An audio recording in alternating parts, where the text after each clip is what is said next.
Welcome back to All This Math. This is Professor Parker, and we're back graphing trig functions again. Now we're going to graph a sine function. All right, we're going to graph a sine function. Y equals 3 sine of x. All right, I'm going to show you how to graph that step by step. And whenever you see a trig function like that, you'll be able to do it. All right, with ease. You know, no stress. You know, none of that. All right. Also, shout out to the Black Panther Party for self-defense, and also the People's Free Food Program, which was one of their programs that they provided to the community, you know, since it's very important for people for groups to provide for their own communities. So I definitely want to promote that, which is what I'm doing here with all this math. I'm providing basically free math tutoring to the community. All you got to do is go to the YouTube channel, you know, and you can get it. You got access. All right. So now, we're starting with y equals 3 sine of x. Now, I wrote this right here in red because this is very important. This is the general form of a sine function. All right? General form of a sine function. So what you want to do is you want to match up information from the actual example you have with the different variables and values in the general function. So first thing is this. What is the coefficient of sine? It's 3. So we would say a is equal to 3. A is equal to 3. And then we're going to take all those values of those variables and we're going to use those to find other information that's going to help us draw our wave. It's going to help us draw a wave. So first thing I'm going to do, I'm going to write down on my board. You write down on your paper, A equals 3. All right, so A is 3. Then for B is the coefficient of whatever X is, or your angle. X represents your angle. All right. So I got X right here. B is the coefficient. There's no number written right here. So we understand that to mean that B is 1. So now I got B is equal to 1. Right? So A is 3, B is 1. Now C, there's no parentheses here. So nothing is being subtracted from X. Right? So that means that C is not there. So therefore the value of C is 0. So whenever that happens, you just say, okay, well, your C value is 0. And then for D, there's nothing being added to the entire function, which would, in this case, if it were, that would represent what we call a vertical shift, meaning the whole wave would be like pushed up or the whole wave would be pushed down, you know? So D is going to be 0. All right, now, I need a couple things in order to know how to graph this. I need to know my amplitude, my period, and my center line. My amplitude, my period, and my center line. Now, the amplitude is the distance between the center line and the highest point of the wave, the highest level of the wave, or the center line and the lowest level of the wave. That's what the amplitude is. That's what amplitude is. So first, matter of fact, it makes more sense actually to talk about what the center line is first.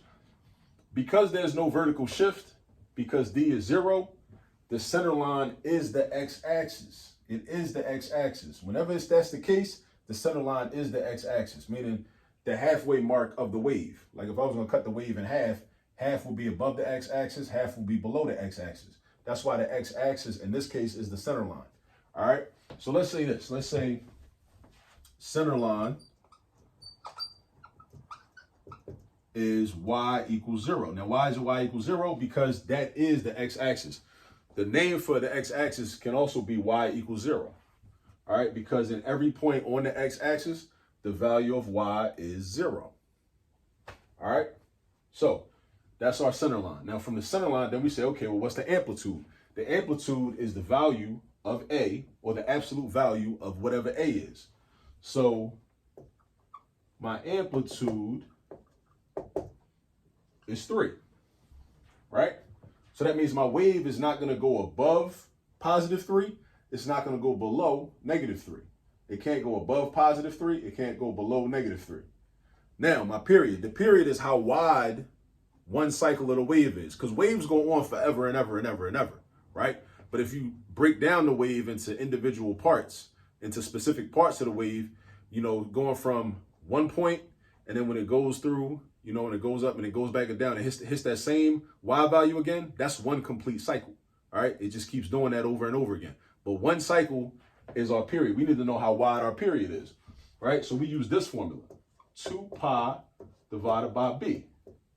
2 pi divided by b. Now, what is b? B is equal to 1 in this problem because the coefficient of x is 1. So 2 pi divided by b is 2 pi divided by 1, which is 2 pi. So that's one cycle. 2 pi radians. All right? Is one cycle. My amplitude is 3.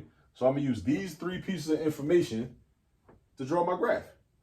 So now let's go to the x-axis and let's set up our cycle. All right? So I'm going to put 2 pi right here. But what I'll also do is, and this, be very careful with this. Make sure you focus in on this. We need to divide this up into 4 equal parts. 4 equal parts. So I'm going to cut this in half. Boom. And I'm going to cut that in half. Boom. Then I'm going to find the halfway between here and here. Boom. Right?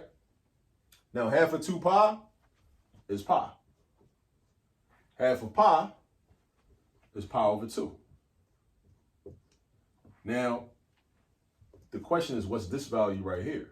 This value is going to be 3 pi over 2. Let me tell you why, though, because I don't like to just give you information without telling you the reason why. I like to know why. That's one of the things that, I appreciate about math is like, I understand why things work and why things are the way they are now. Like when I was younger, a lot of times I would sit in class and teachers would just say, this is what it is, this is what it is. And they never explained why. So then I didn't really understand it because I was just sitting there trying to memorize what they were saying, right? The reason that this is 3 pi over 2 is because if you think about it, if the whole cycle is 2 pi, and then you cut it in half and you cut that in half, the distance between 0 and pi over 2 is that many units, pi over 2. Now, it might be confusing because the pi might be throwing you off. But just imagine that was just 1/2, right? So that means that the distance between 0 and this point is 1/2. So that means that the distance between this point and this point is also 1/2. So then the distance between this point and this point is also 1/2. Like they say, math is the science of patterns. Notice the pattern. Here to here is 1/2. Here to here is 1/2. Here to here is 1/2. Here to here is 1/2. But if I didn't know what this was, but I know that this plus 1/2 would give me this, it's like saying 1 plus 1/2. 1 plus 1/2 is 1.5. 1.5 represented as a fraction is 3 pi over 2. Because we don't need to deal with like mixed numerals. You know what I'm saying? We don't need to do mixed numbers dealing with this, right? We can do improper fractions. It's cool, right? So that's why it's 3 pi over 2, because it's 3 halves. So this is like 1/2, 1, or 2 halves, 3 halves, 4 halves, or 2. We going by halves. Half, half, half. This is a half, this is a half, this is a half, this is a half. All right? So now we got our 4x values, right? Now, on our y scale, our amplitude is 3. So I'm going to go up here, I'm going to put 3 right here, and I'm going to go down here, and I'm going to put -3 right here. Now, you can put the 2 and the 1 if you want to. You can put the -2 and the -1 if you want to. They're not really that necessary, though. You know what I'm saying? So now, my center line is y equals 0, right? My amplitude is 3. So the highest this wave is going to get is going to be up at +3. The lowest it's going to get is be down at -3, right? My one cycle is 2 pi radians, right? 2 pi radians. That's one cycle. All right? So, you know what I'm saying? That's one cycle. It's going to do the same thing and repeat and go on forever and ever, but I'm just trying to show one cycle. I'm not trying to show more than one cycle. All right? Or it's going to go this way too, right? But I'm just showing one cycle. And one cycle is this wide. From here to here. From 0 to 2 pi. Now, when you start to get into the problems that got phase shifts, meaning it's a C value, then it's going to be a little different. Your cycle might not start at 0. Your cycle not going to start at 0. It's going to start somewhere else, either to the left of 0 or to the right of 0. But I'm going to do some problems like that too. Don't even worry about it. All right, now, sine functions, this is one thing you got to remember. Sine functions start at 0, 0. Regular sine functions start at 0, 0. That's what they start at. Cosine functions start at the highest point on the y-axis. So they start at the amplitude value, right? Sine starts at 0. Cosine starts at the top. Sine starts at 0. Cosine starts at the top. Sine starts at 0. Cosine starts at the top. This is a sine function. So we start at 0. All right. So our first point is going to be 0, 0. Now I need 5 points. 5 points, right? Just like that historical neighborhood in Denver, Colorado, 5 points, right? Or 5 points in Atlanta, down by the underground. All right, 5 points. Whatever you got to do to remember 5 points. That's just some of the things I think about when I'm trying to remember this. So then I go from here, I'm going up because this is positive. This is positive. I'm going up. I should have mentioned that. If A is positive, I'm going up. If A were negative, I would go down, right? But I'm going up. So I need to go up to the highest point, and it's going to match up with pi over 2, right? And that's the highest I can go. So what do? I drop back down. So I go to the next x value right here, and I go at the x-axis, right? So pi and 0. Then I keep going down. I go down to the lowest point, -3. And I match up with 3 pi over 2. And I'm just following the pattern. And then, now it's time. I can't go down to -4, -5, -6, or none of that because my amplitude is 3. So I'm not going below -3. I'm not going above +3, right? So then I'm going back up. Going back up, and I'm going to stop at the x-axis. Now that's a complete cycle because look where I started. I started on the x-axis, and I end on the x-axis. Now you might be wondering this. How come it's not a complete cycle going from here to here to here? You know why? Because all of these 4 values are not accounted for. If I stop here, that means I don't have this point. And then you got to think, well, what's the point of putting 3 pi over 2? If we didn't use it, you got to use the 3 pi over 2. That's why from here to here is not a complete cycle. That's actually half of a cycle. The complete cycle is when 1, 2, 3, 4, all 4 of these values have been used and you have 5 points. For a complete cycle, you need a minimum of 5 points. For a complete cycle, you need a minimum of 5 points. I'll say it again because it's very important. For a complete cycle, you need 5 points. All right, so now go back up here. Now let's draw it. So we start here at the origin. We go up. And then we drop back down. And then we curve it.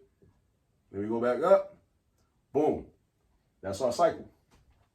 That's our sine function. So you see how like sine functions are used to design roller coasters. So if you ever go to an amusement park and you be thinking like, you know, you like going on roller coasters, you like going to amusement parks, and you be thinking like, well, what I got to use this for? What's the purpose of math? Why I got to learn this stuff? Why I got to learn trigonometry? Maybe one day you want to be a person that designs roller coasters. You never know. You might want to become an architect. You might want to become a structural engineer. You might want to be the person that do the calculations to design the roller coaster to make sure that the roller coaster don't break while people is riding on it, trying to enjoy themselves, right? This is another use for mathematics, all right? Because look, don't it look like a roller coaster? It do, right? Yeah. So, you know, you can do that type of work, but you got to learn math, though. That's the key. You got to know some math, all right, so in order to do that type of work. So, yeah, so this is how you graph a trig function, particularly a sine function, you know, and definitely remember, identify your 4 values, A, B, C, and D, right?